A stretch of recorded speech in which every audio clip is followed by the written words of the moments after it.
Welcome to Hardware Addicts, a proud member of the Destination Linux Network. Hardware Addicts is the podcast that focuses on the physical components that power our technology world. In this episode, we're going to discuss the potential future of your screens. No more phones, no more television, no more tablets. Maybe the future is just a nice pair of glasses to handle all of it for you. That's what the biggest tech companies are dreaming will happen. Then we head to Camera Corner, where Wendy will discuss stabilizing your webcam, which is a follow-up to last week's episode where I asked the question, how the heck do I stabilize the webcam? So sit back, relax, and plug in, because Hardware Addicts starts now.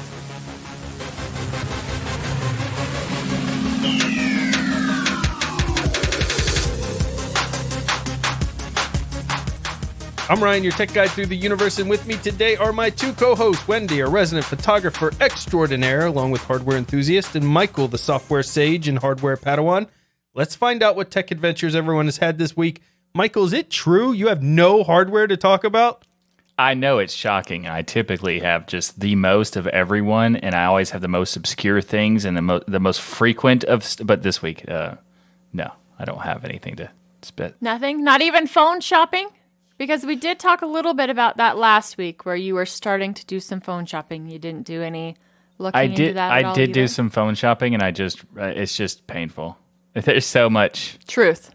There's so much to figure out now, and it just gives me a headache most of the time. So I did phone shopping twice during the period between episodes, and then I decided I'm just gonna wait until it's not painful, which I expect that never to happen. Right, that means you're never getting a new phone then, huh? Yeah. Well, I don't know. We'll see. Well, at this point, it's probably better to wait till next year because there will be a whole bunch of new offerings coming out, theoretically, anyways. But Wendy, what have you been doing? Speaking of camera hardware, for my daughter's class, she needed to take a landscape image, and we decided to do it in evening. It really wasn't that far from the house. It's one of the joys of living out in the country. It wasn't the greatest sunset, but I told her, hey, grab the tripod. You're going to need it. So she put it in the car. She's like, yeah, this is great. She got out and she was trying to take these pictures by hand. And when she gets back in, I'm like, okay, go ahead, take a look at your pictures, zoom in. And she's like, they're blurry. I said, yes, because it's nighttime and you have an extremely long shutter. There's no way they're going to be solid. There's nowhere they're going to be crisp and clean. So it was a process of helping to teach her the value of the tripod, especially when you are doing landscape style images. And then because we were out and about, the tripod was already set up, the camera was on it, we were playing with it. I went ahead and we played with some flashlight style photography. So while the long exposure was going on, I turned the flashlight on my phone and was highlighting certain parts of a fence with it. So much fun. If you don't have a tripod, I really recommend getting one, especially after last week's conversation. They are so extremely helpful. Absolutely makes complete sense. And I love that you have this beautiful learning moment with your kid where they get to learn part of your trade and some of the things that you do for a living. I did get my hands on a new piece of hardware, which I bought used because I would never buy from this particular company brand new because I just have issues with them as a whole. But a lot of people have been talking nonstop about the Apple M1s and the M1 chip and how impressive they are. So I got my hands on a used Apple M1 MacBook Air. And it was one of those situations where you have to, when you're buying used and you want to get a good deal, look for something that you know you can repair, or you have to get in the psychology of what people's mindset is at this time. And in this case, there was nothing to repair. This MacBook was in pristine condition, except it didn't come with any of the chargers or box. And right now it's holiday season, and anyone spending a lot of money wants to get things for a present. So nobody was bidding on this, and I picked it up for about $640 for an Apple M1 MacBook Air, which they retail, I think, starting around the $999 mark. So that was a pretty amazing deal on this particular device and gave me a chance to kind of check out the M1 and what it's all about. And I will tell you that this laptop is your typical Apple laptop. In fact, if you compared it to the original Intels, I'm talking looks here, that came out just before it, you would have a hard time distinguishing it at all. It has, and that's not a bad thing. It has the beautiful, nice aluminum unibody frame, the beautiful Retina screen, the fantastic Magic Keyboard, the absolutely amazing trackpad. Of course, it's all backlit. It doesn't have any ports in this particular Apple M1 Mac. We talked about the Pros, that they brought some of the ports back. Well, this one is your typical Apple. You get the two USB-Cs and it's a headphone jack, and that's about it. So that creates some frustration, especially if you are sitting on a couch and the charger has to wrap around the back to get to the two ports because they're only on the left side of the laptop. So, it was a very typical Apple experience. I would say the two differences that I noticed, as I've done on my channel, DOS Geek channel, I did a whole review of all the Intel ones before the M1s came out.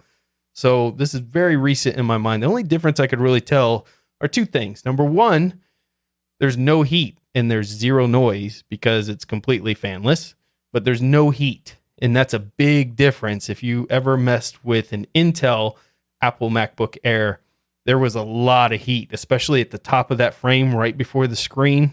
I mean, if you put your fingers there, it would be uncomfortable to hold them there on the Intel version. This one doesn't heat up. And number two is, after 4 hours of working on it, still being at 100% battery life is kind of a wild ride. Yeah, that sounds cool. Absolutely crazy. It almost makes it feel like something's broke, but these laptops get, like it's not reading it correctly, but these laptops get over 20 hours of battery life. So 4 hours did not even put a dent into this machine.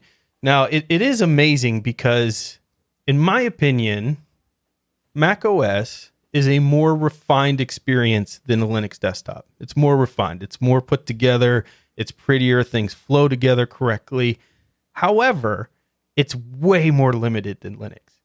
So when it comes to anything like, I wanted to try out some games to see if I could push this new M1, see if I could get it to heat up or anything, but there's barely any games to choose from out there in your Steam library. And everything Apple wants to do is constantly sell you a subscription to something. Hey, do you want to buy the music subscription? Do you want to buy our TV subscription? Do you want to buy our game subscription?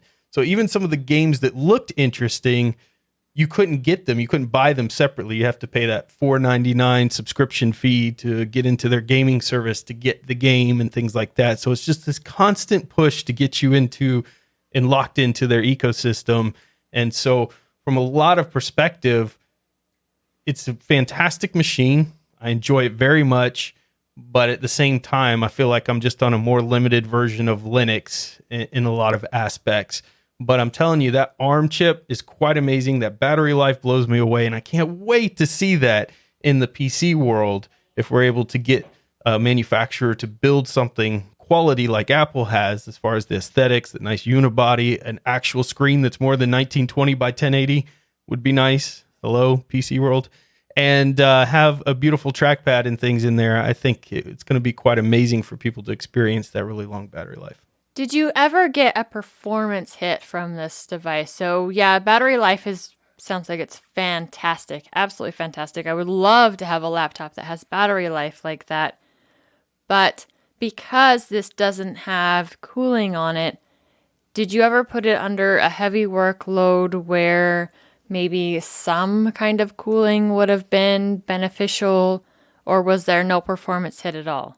The machine doesn't seem to sweat, but it is buggy. And I'm glad you brought that up, because when I say Mac OS is more refined, that's kind of the experience that I've in general had with Mac OS, even in the Intel versions. It's just the things you expect to work always work. But with the M1, there are these situations where things stop for no reason. They hesitate for no reason. Or you click something like yes or confirm in a menu and you're waiting, and then all of a sudden it just kind of like kicks in and starts going, and it starts moving really fast after that. But there's almost it's almost in a way like you can feel the ramp up between the efficiency cores and the performance cores for just a small second. It's not big enough to really remove you from that experience, but there is something there happening. And I don't know if it's because there's some virtualization going on with Rosetta, depending on the app, or other things. And there's also a lot of apps you can't run. Like if you want to run VirtualBox, you're out of luck. You're not going to be running VMs in Mac. And apparently there's no plans to. Now you can use QEMU and things like that to get them working, but there are a lot of things that just aren't available. But when I've pushed it with some gaming that I was able to get going, and I pushed it with Blender, minus those kind of initial maybe ramp ups, it just floats through them with no problem. It's a beast, and they've done an amazing job on the Apple M1 MacBook, without a doubt. So with that complaint, over time, over the next generation, maybe even over some software updates, that could be fixed on this particular machine.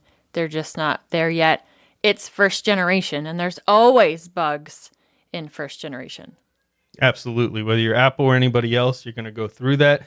And I think considering everything that they were able to accomplish and all the software they were able to get working in such a short time frame, I think they've done quite an amazing job. And I know the people who don't like Apple hate to hear that, but facts are facts. It just is what it is. This episode of Hardware Addicts is brought to you by DigitalOcean. Now's the perfect time to dive into DigitalOcean.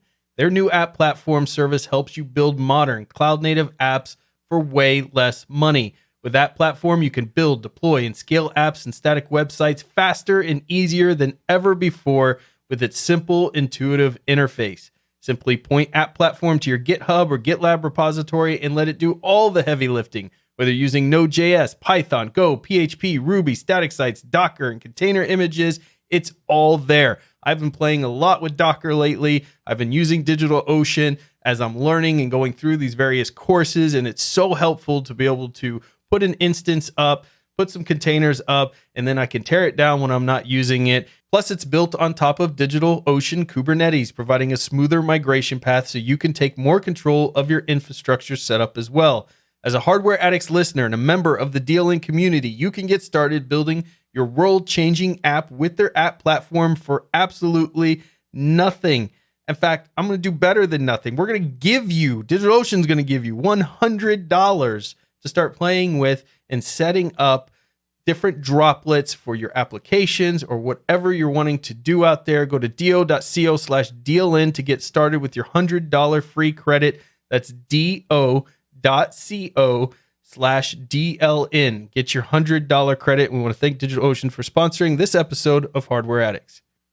So this week, I wanted to have a discussion around this emerging technology, the kind of tech that is going to replace everything in our lives. Televisions we're so reliant on today, and the rumor is that we're going to see this tech in 2022. So whether you're using televisions, tablets, cell phones, this tech, what we're talking about is AR and VR here, is set to potentially replace all of those screens. So you wouldn't need them. You wouldn't have to have all of these monitors for your computer. You wouldn't have to have televisions in every room. You would just carry around maybe some really cool AR glasses or VR glasses, or maybe a combination of both in the glasses. And you would have the ability to have all of those screens right there. You want 4K monitors? You can do that because everything's just going to be projected through the VR glasses there. And currently, major technology companies are invested in bringing this technology to the masses. They are spending billions of dollars on research. They've been spending billions of dollars on research. We know that the market for AR and VR is absolutely, from the analysts, predicted to be just this explosive emerging market out there. And a lot of companies are trying to put their particular type of product into that bucket so they can get a big part or chunk of that business. So there are a couple companies that actually have products out right now. There's more than a couple, but I'm going to talk about just a few of them and some of the major ones here. We have Microsoft, of course, with their HoloLens, and this is marketed right now towards businesses currently. So think about industry, think about medical, and those type of applications where HoloLens is there. And of course, it's priced in such a way that your typical consumer is not going to go out there and get HoloLens yet. But as they're releasing these, of course, to businesses, if there is a big consumer market, they're having lots of years of actually having a product out there and lots of testing and software manipulation, other things that they're able to do where other companies who may not have a product out yet don't have that. So I think that gives Microsoft a little bit of an advantage. And of course, you have Google Glass, which I think most of us geeks have heard about. Like, you've heard about Google Glass, right, Wendy? Oh, absolutely. Google Glass is one of those geek terms that you've definitely heard float around for a while, especially if you were watching the phone-related tech reviews. And it actually was marketed a little bit towards the consumers. Then they kind of pulled back, and just right now the only way to buy it is if you're actually a business and there's a particular application for it. So regular consumer, I don't think, can even get their hands on it. But for a while there, they were kind of doing some beta testing where it made it look like they were going to go after the consumer.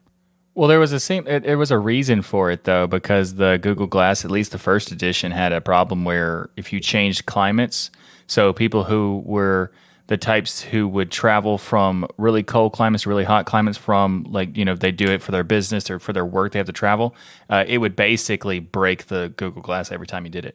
But that would be anybody that would have to go from a heated house out into winter or that kind of thing. Yeah, so it wouldn't also even that. wouldn't need to be travel. It could just be anybody in the north, especially the Midwest. And you just go from inside your house where it's probably sitting around 70 degrees to outside where it could be 2. Yeah, this is really more of a product for people who live in a climate that doesn't change drastically, or not in a cold climate, because I've seen a lot of reviews and reports. This was also in the early days of Google Glass, and I think that's why they kind of transitioned away from the consumer side, because there were so many things that they had to consider at that point when they were doing it. And also the price of the Google Glass was not very cheap, so even if it was barely consumer, if you want to call it consumer. I think this gives them an advantage. When you look at Google Glass and you have Microsoft HoloLens, they're in the market right now. You also have companies like Lenovo that have their versions for enterprise and things out there. But any of the ones out in the market today are not, well, any of the big players, let me say, are really not consumer focused. There's kind of some companies you're probably not very familiar with that have some type of products and things out there. I think Snapchat at some point had some glasses. They're not quite AR, VR, but took pictures and various things like that. The Snap spectacles. Yeah. Snap crap. Yeah. That would be them. This is a great example of how not to release a product. Maybe if you want to sell something that actually people want, don't put it in a random vending machine that's only in certain locations, and that's the only way you can buy it. So Snapchat learned their lesson about that. Yeah, talk about a product I was never even tempted in technology to pick up a pair of would be those. But I think when you look at the bigger picture as well, and you kind of scale back and you see that Facebook, in some of their moves recently, changing their name to Meta, they're looking to bring this augmented reality and virtual reality as a part of their big overall plan for the company, so much so that they're changing their name, they're releasing these commercials, they're of course have their headsets out there that, funny enough, despite all of the shortages, I see those headsets always on the shelf. Every time I go to the store, there's tons of them there. And I really think Facebook's reputation is so bad now with the general consumer that people won't touch it just because it's Facebook, which is an interesting challenge for them. But you also have to remember that despite my personal dislike for this company, I mean immense dislike for this company, they have extremely deep pockets. They have an bountiful tons of information on practically every person in the world that they've acquired through their metadata that they've got, which is kind of funny. They changed the name to Meta. And they have the capabilities, because they're very talented people that work for Facebook. They like to hire a lot of hackers and people like that can create a really powerful product potentially for them that would be both consumer and business focused. So from a business standpoint, you could see more of the augmented reality, and from a consumer standpoint, and some business too, some of the virtual reality stuff that they could play into there. But obviously the headset they have on the market right now, you're not going to go walking around in the public. I mean, you could, but you'd look pretty silly with that huge headset on, unlike Google Glass, which was something at least a little more palatable, although you still kind of look like a nerd walking around with it. I think Logitech made one that looks like regular sunglasses. And that's anybody who makes a product that looks like that is the more likely to win, because it just looks like glasses. However, the whole problem with, I think Facebook has their same kind of thing, or it's an Instagram one, where they have the shades and it has the cameras on it. I mean, there's only one little light indicator to inform people that you're recording stuff, which in terms of like privacy protection, which is arguably not enough. Like some people are saying that light is not enough. And so if the more and more they look like sunglasses, the less able you're to be able to tell that someone's actually recording stuff. So I think there's like a balance to try to make. And I think it's funny that Facebook, you mentioned how Facebook's reputation is going down or has been down for a long time. I think the change to Meta is because everyone hates Facebook. Even the people who use Facebook on the regular also hate Facebook. So, well, Facebook's only for like parents now too, right? Because all the kids have migrated to Instagram, I think, which is also owned by Facebook. But no, they're on TikTok now. Yeah, TikTok. So one of those things out there. Get with the times, Ryan. Yeah, I'm not down with the social media. You got to TikTok it. When we look at hardware for a second, I just want to talk about what's currently out there. Now, this doesn't mean that Google Glass, because they're focused on enterprise with specific use, maybe in the medical field, maybe in the engineering field, where this type of thing would be very useful currently. So they're not putting consumer level specs in these things. So this isn't really, when we go through these specs, not something to put them down for necessarily, but it is interesting what's currently being used out there. And then if you think about what you would need to enter into the consumer market, which I'd love to get your opinions on, what you think you would have to kind of change with that. So currently Google Glass has a Qualcomm Snapdragon XR1. They use Android OS, of course.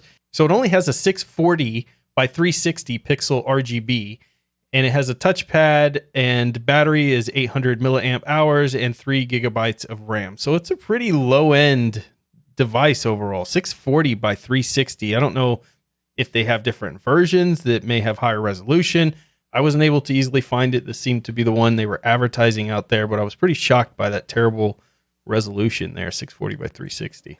And I think at this point, if you're mainly just looking at text, you're not actually doing images, it probably wouldn't seem as bad as it sounds on paper. But if you were looking at any kind of images, that's where I think a screen size this small would be really sketch. I think the 720 is kind of like the minimum that should be available, even with the very close field of view. I think even the text it would be a problem because it'd be have to be very crisp, and I don't think that that's large enough to do that. But I also think that they're just trying to do a thing where that's also not really in the way, so you're only occasionally looking at it is the goal. Whereas other things like the HoloLens is trying to like convert your entire environment into this virtual Minority Report kind of thing, which I admit does sound pretty awesome. Yeah, so the HoloLens from Microsoft is way more impressive from the spec standpoint. It has hand tracking for gestures, touch, and grasp. You have eye tracking as well. You have voice commands. You have spatial mapping, mixed reality. So you would be looking at your normal environment, so you're not running into walls at the office. But you could also have, as you're walking down the street, some mixed reality things that potentially pop up, like, hey, enter this restaurant and get $20 off your meal, or whatever type of situations where you can mix real reality with augmented reality. And I think that's a really cool option. Then they've got 2K 3x2 light engines, Qualcomm Snapdragon 850, 4 gigabytes of LPDDR4X system RAM, and 2 to 3 hours of battery life in this current HoloLens that's out there. Again, not meant for the consumer market, but they're definitely going a whole different level, I think, than Google Glass. And that's not to say Google Glass probably doesn't have a bunch of experimental devices out there where they could ramp it up with all of these same features and things. But as far as what's out on the market, HoloLens seems to be the furthest ahead. Now, the interesting thing, because we talked about the Apple and their laptops and their general good designs that they put into things, there's an analyst out there that has basically been predicting Apple releases for the last 10 years, Ming-Chi Kuo, and they have correctly predicted releases out there for the last 10 years. And one of the things that they are predicting that's going to come out next year that Apple apparently has been working on quite aggressively is Apple's version of AR VR glasses. And this will be really interesting because Apple, when they release something, generally, not all the time, but generally, they have, of course, a consumer focus, and the products tend to be very, very high quality. I mean, it's very interesting to see that Apple would be even getting into this world because they don't seem like they would do it until, typically what they do is other companies are in it for many, many years, and then Apple comes in and swoops in and basically does the same thing, but it makes it look more pretty and polished, and then they get credit for the thing that has already been a thing. I don't think that AR has gotten to that point yet. I think it's been around for a while, but I don't think it's even been, it's not been in the purview of most people in terms of even being aware of it, much less, wanting an Apple version of it. This is where that launch of their own ARM-based chip can really make the difference for them, and part of the reason why they could be jumping into this market now. Yeah, Google has done it before, and it was okay, especially considering what it was able to do at the time that they put it out. You've got other companies that are going at this, but at a business focus, Apple could be seeing where this is going, and one of the reasons why they created their own ARM chip is for options like this. A friend of mine has a pair of Bose glasses. She absolutely loves them. Are they AR, VR? No, but they have good sound quality for her. She wears hers all of the time for listening to music, podcasts, taking phone calls on. If Apple can do it in the same way Bose has or something similar with their glasses that look close to everyday glasses, they're comfortable to wear, they sound good, and they can run their own silicone, it's probably a pretty smart move for Apple. I think that's a really interesting point, especially with like the Bose glasses. When I first saw these in the store, I thought they were just like gimmicking nonsense. Like, who would want this? So of course I put them on to try it out, and I want this because it's such a cool. It is gimmicky and it sounds ridiculous in terms of like this is a pair of sunglasses that are supposed to have high quality audio, yet not be able to hear them when you're walking next to someone and that sort of stuff.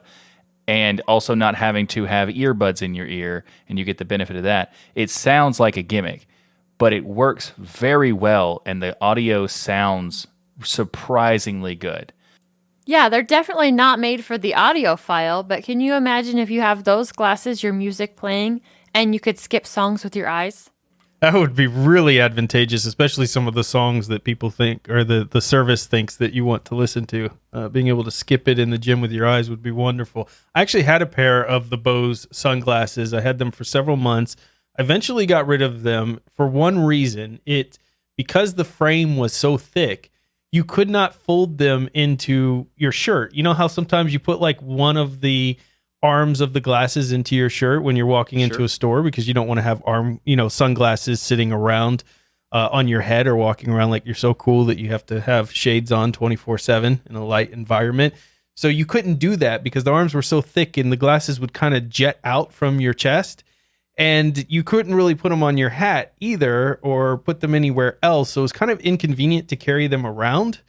But the sound quality was absolutely fantastic, and I could sit there at baseball games or other things and listen to audiobooks or music, and other people around me wouldn't hear them, even though there's nothing in my ears. It's just kind of going around your earlobe on the back and projecting that sound in. And I think that's a perfect example of a product that doesn't have all the capabilities of AR, VR, but you can see the capabilities of what you can do with sound and things on a pair of glasses. Bose would be an early indicator device for what someone like Apple could do and then enhance that even further.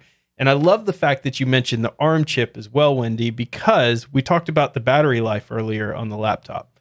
Now, obviously, you're not going to be able to fit all the same amount of battery packs into a pair of sunglasses. However, we know how efficient these chips are.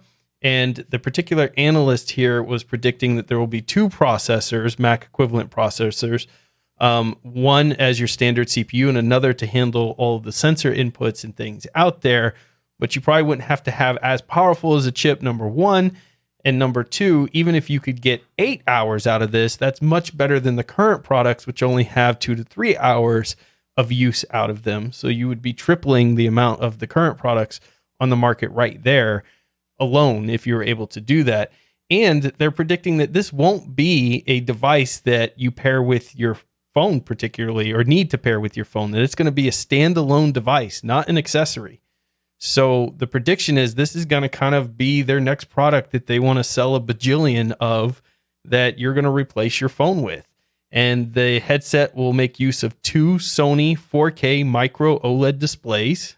Again, this is the prediction, and it's going to support the full range of apps like you have on your phone.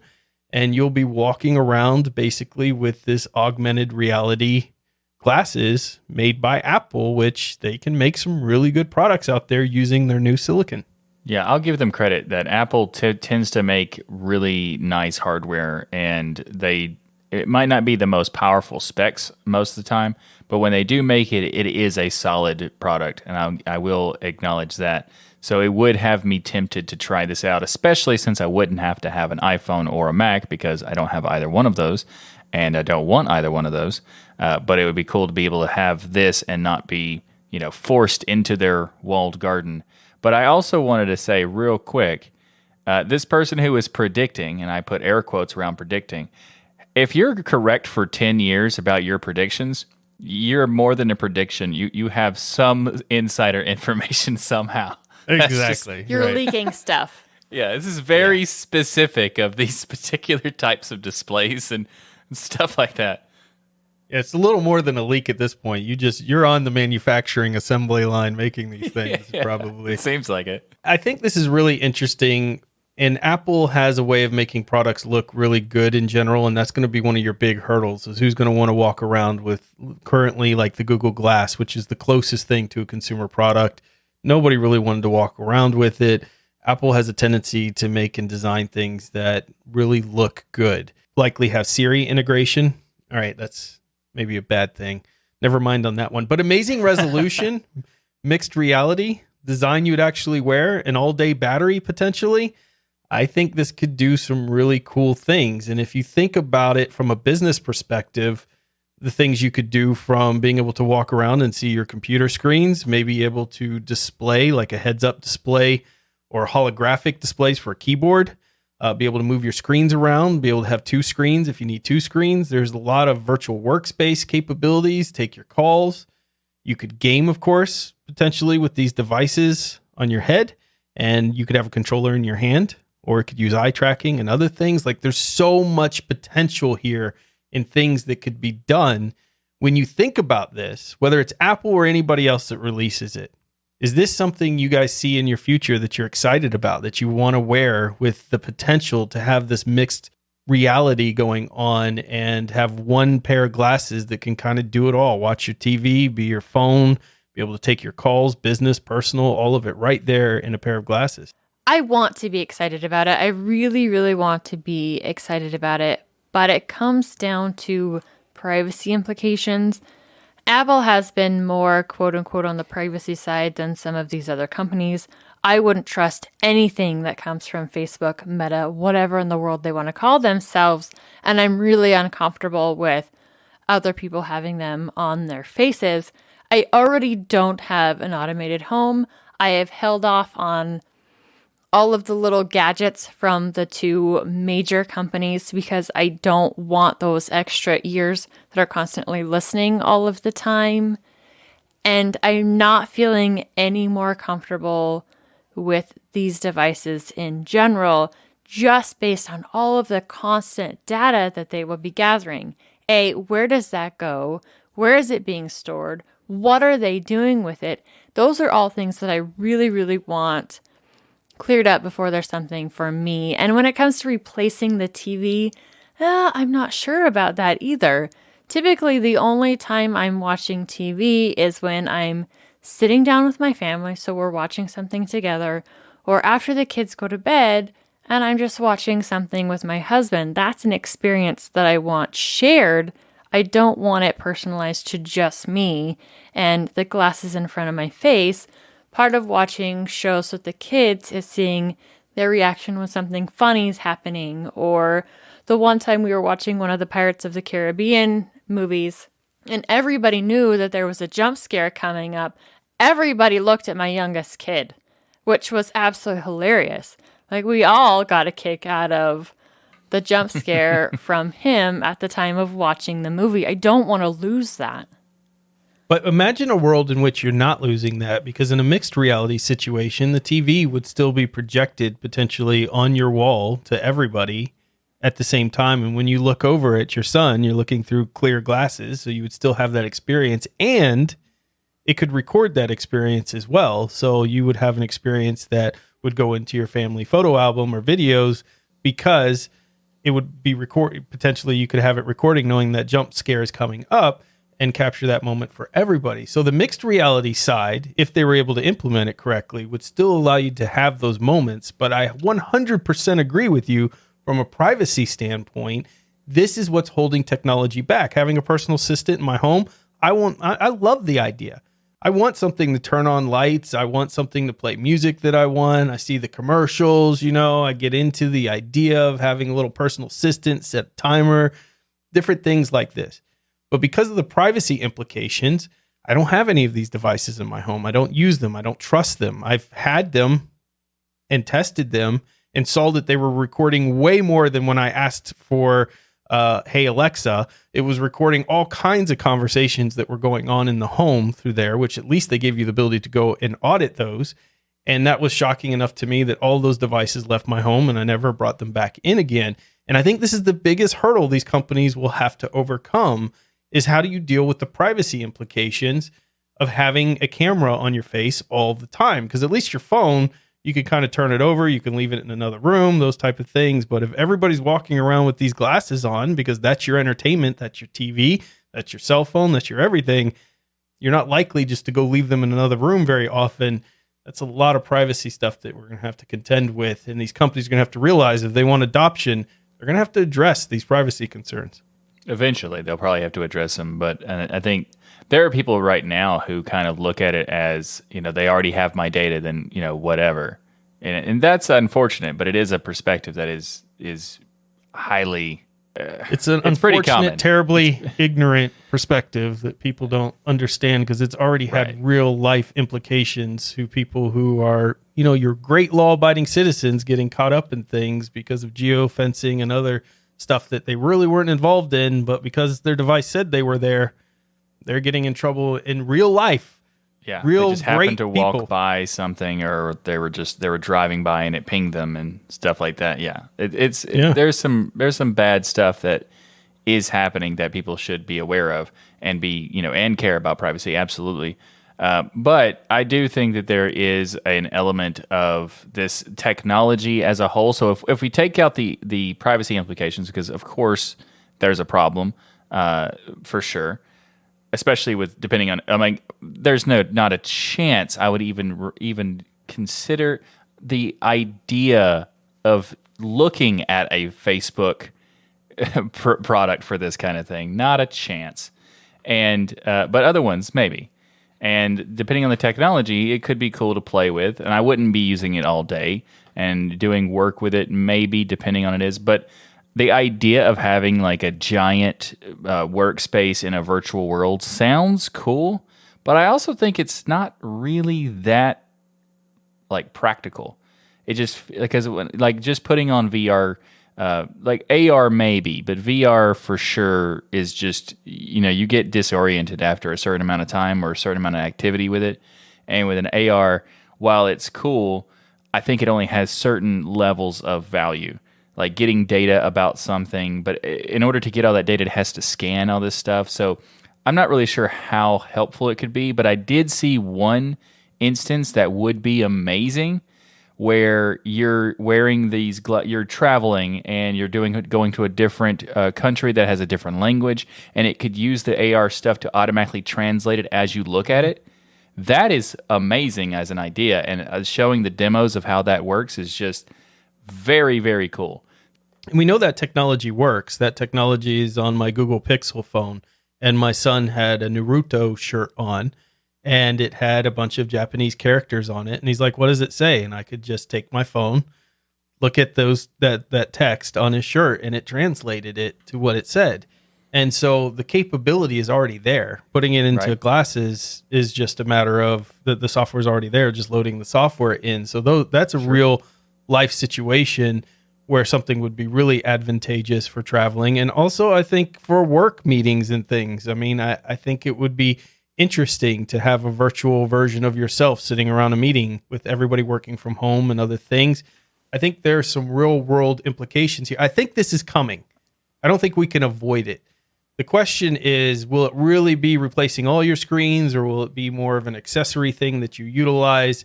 I don't know, but they are not letting go. VR really never took off like they expected it to when PlayStation came out with theirs. Steam and Valve came out with theirs. They thought it was going to take over the gaming world, and it never really did because it was just too expensive and there wasn't enough value to it. But these companies are still pushing through. They're still investing billions of dollars into this. And I think if you see someone like Apple come into it, I think there's a real chance that it's going to kind of push everybody to be releasing. You're going to have your Samsung glasses, and every company out there will be releasing their version of the glasses.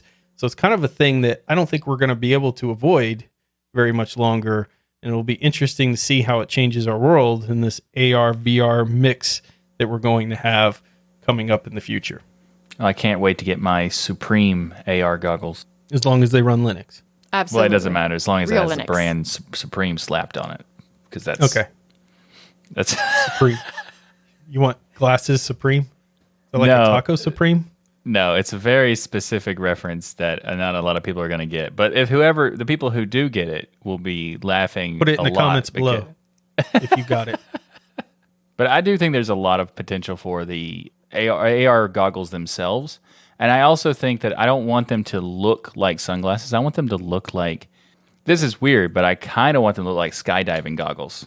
So like they're very distinct, but also kind of look cool. That way you know somebody's recording or whatever because Yeah. it's distinctly a pair of glasses for AR, VR. I was thinking more of the next generation Geordie visor. I think I would walk around with that all the time. 100%. Yeah. I would definitely do that. That's the way to go. Apple, if I you're can I listening. can see that. And that way, when you see somebody walking down the road with it and it's the one that's from Facebook or Meta, you can know to avoid them and go hide in a store or a back alley because you don't want them seeing your face, because you don't want them having your data at all. Exactly. Sure. Well, That's another, there's another reason to cross the street. then you have to put a device around your neck that projects a fake face over your face so that their tracking device can't scan your face. There's a way around it. You just have to have more There devices. probably would have to be some kind of hardware to help with that. If everybody is walking around with these glasses, if it does become the future, if it does become a point just like we have now, where just about everybody has a quote-unquote smartphone, or my husband would say smarter than me phone, then you can't really get away from that tracking because it's everywhere. So what is the hardware that is going to offset everybody seeing everything going on and it all going to the cloud? And where do you store that much data? In the metaverse. Yeah, I'm sure Google and Facebook would gladly set up their servers to store all of that data for free for everybody out there. We'll see I what bet the they future would. looks like come next year, maybe the year after, maybe 5 years from now. But there is a product right now that I think practically comes from the future that you can get right now and download it. Wendy, tell us what that product is. That is Bitwarden, my friend. Bitwarden lets you set up things like a PIN to easily access your password manager, as well as additional authentications, such as master passwords and adding phrases to fingerprint security, all to keep your passwords safe. Bitwarden is the easiest and safest way for individuals, teams, and businesses to store, share, and sync their sensitive data. Go to bitwarden.com/CLN to get started for free. Bitwarden is the pass manager that I personally use, trust, and I show to all of my friends and family. It's self-hosted, there's security audits, plus it's open source. Go to bitwarden.com/CLN to get started for free. But say you want that premium account that starts at just $10 per year. What comes with that? 1 gigabyte of encrypted file storage, 2-step login with YubiKey, U2F, or Duo, Vault Health Reports, TOTP Authenticator, storage, and generation, plus priority customer support. make the smart move like many of the community have and go to bitwarden.com/DLN to get started for free. Okay, Wendy, take us into the camera corner and solve the mystery of how do I stabilize this webcam that's attached to my desk that anytime I touch the desk, it wobbles all over the place. And that definitely is a major concern, especially if you're doing all kinds of video conferencing or you on Destination Linux and using a video podcast setup. One of the ways to go about this, if your desk is by a wall, is to use a wall mount setup. There's several different versions of it. You can get ones that can move in all different directions, but basically you have a plate that literally mounts to the wall. That's what helps to keep it the most stable. And then you can adjust that arm exactly where you need it. Not everybody has a wall close by, so they do make ceiling mounts, so this one can be really tricky too. If you've got a really high ceiling, if you don't like the look that you're going to get from some of these ceiling mounts, that could be a problem. One of the best solutions when I was going through the options is a stand with a boom arm. The downside of this one is you have to have your desk pulled away from the wall in order to do that. So you'll have your basic stand that comes off the floor and then a boom arm where your camera is mounted. So you can position that over your monitor to the side wherever you want it to be, but it's completely separated from your desk. That's not an option that I could use myself because the room I'm in is so cramped. My desk is butted right up against the wall and wouldn't necessarily work. So for me, it would be more of a wall mount option.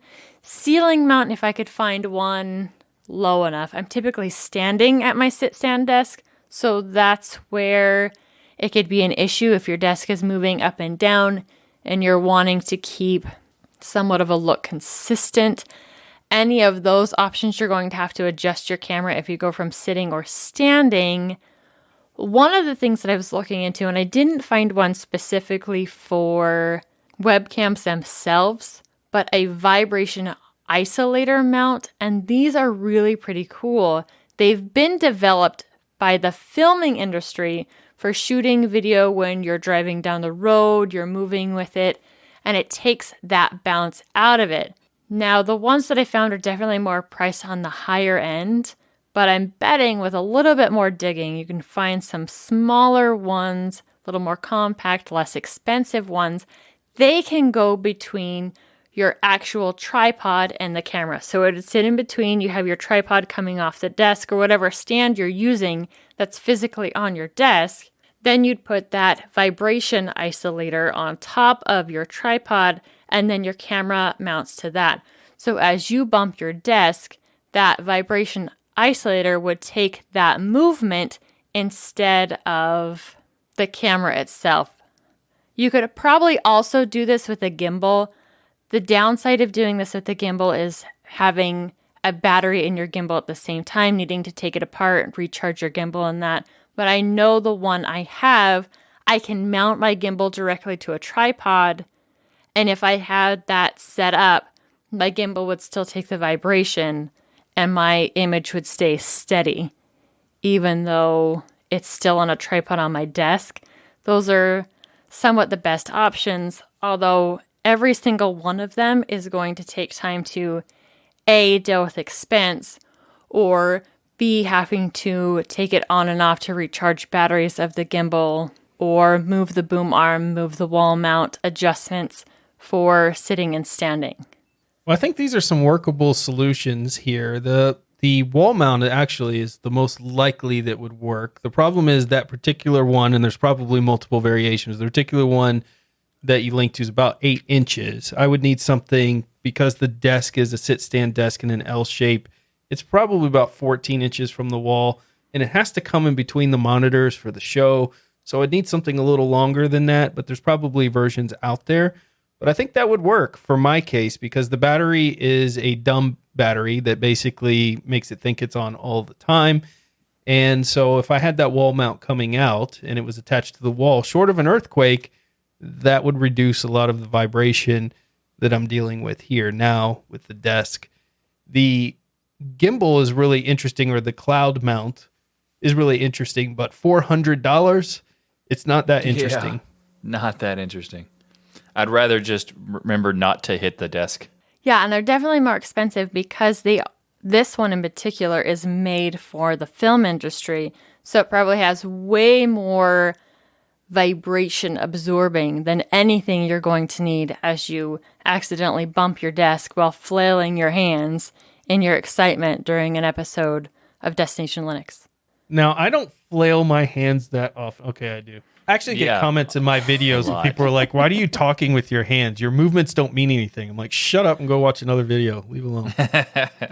Yeah, then people are really glad they don't see me as we record the show, because even during the ad reads, my husband makes fun of me when he's in here as we're recording the show because my hands are all over the place, even though you can't see me. Yeah, it's just, that's how we talk.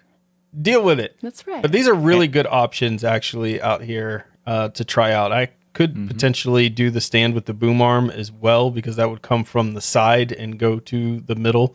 I'd have to do some measurements and see, but you came through, Wendy. You gave me a lot of great options here to try for sure. Why, thank you. The boom arm is actually probably the most for me, and I think it's also worth noting that in some cases, like people who rent their living space can't do certain things like a ceiling mount or a wall mount and that sort of stuff. So the stand with a boom arm is an option for those people as well. Yeah, because you don't have to worry about putting holes in the wall and dealing with landlords and the such about how many holes did you put in the wall. This, with the stand and boom arm, is pretty clean. You can typically find these pretty inexpensively. You just have to make sure that you're having proper counterweight on the back of your boom arm so your camera doesn't go falling forward and you break it, and now your expense is so much higher because of using this other type of device. That's a good point, and also a very good reason for me to just try to not bump the desk when I'm recording. You can weight them down pretty good. I have one that I've used for lighting. I really love my stand with the boom arm. I haven't mounted a camera on it per se because I do have a tripod that has pretty much the same function. The center arm piece will come up and it's got a hole in it, so as it comes up, you can turn it and have a horizontal view for images. It's one of the best things for taking from the top food photos. But the boom arm I've used multiple times in the ways of lighting and such, and these great big light boxes that are on top of this boom arm, I just have to make sure I've got counterweight on the backside of the boom arm, and then I will put weights directly on the bottom of the stand itself because I am horribly clumsy. And when you have multiple stands all around and you're set everywhere, that even counts for when you're doing a podcast and a show and you've got your hardware around, your desk around, all kinds of other stuff. Weighting the bottom of that stand really helps. So if you accidentally kick it, something accidentally gets knocked against it, it's not really going to go anywhere, and the hardware that's mounted to it is a lot safer. Well, thank you again, Wendy. And that's it. Our 50th episode of Hardware Addicts is a wrap. Thank you for listening to the show that brings you your bi-weekly tech fix. And if you're not all lit up on tech yet, then be sure to check out all the great content on the Destination Linux Network. Head to destinationlinux.network and check out all the amazing podcasts, YouTube partners. They're all there to fill your brains with. Remember, there's no such thing as too much hardware. Learn, build, innovate, and grow. We hope you enjoyed the show, and we'll see you next time for another stabilized, augmented episode in the Hardware Addicts verse. Are we making a Hardware Addicts verse? I mean, I think every episode is kind of like interconnected for a Hardware Addicts verse. What if we did Hardware Addicts with AR glasses and stuff on so people could see what we're seeing? Yes. See Wendy moving her arms and flailing them around. Well, both of your arms flailing around. Yeah, let's see all of our arms flailing. Like those things in front of Sales car shop. The little wacky waving inflatable flailing arm tube man. Something like that. Yeah.